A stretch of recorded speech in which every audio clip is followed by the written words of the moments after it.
Alright, welcome back sa isa na namang video tutorial.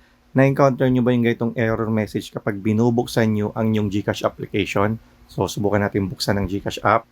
Ayan, and then may makikita kayong ganitong error message. And then automatic na nagko-close itong GCash app after lumabas yung error message na yun. So, ano kayong problema doon? Okay, so ito yung error message. Our system detected that the device you are using has settings that are not secure, sabi niya. So sabi niya dito, para magamit, pumunta sa settings at i-turn off pareho ang developer option at unknown source settings.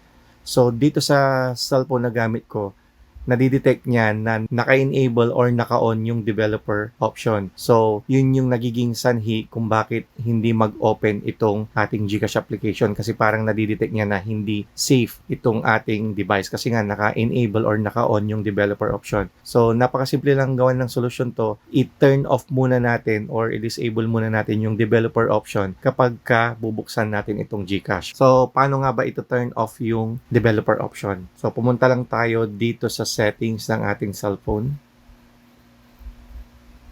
Ayan, and then scroll down lang natin sa pinakababa. So, depende po ito sa brand model unit ng cellphone. Itong sa akin is Samsung. So, nandito siya sa pinakababa. So, nandito yung developer options. So, buksan natin yan.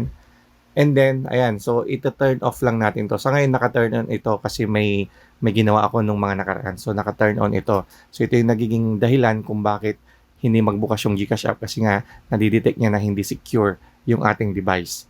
Okay, so ito-turn off lang natin ito or i-disable natin. Ayan, so naka-disable na. Ngayon, subukan natin pumunta doon sa GCash application kung magbubukas na ba ito. Ayan, so buksan natin itong GCash and then hintayin lang natin. Ayan, so naglo-loading na siya.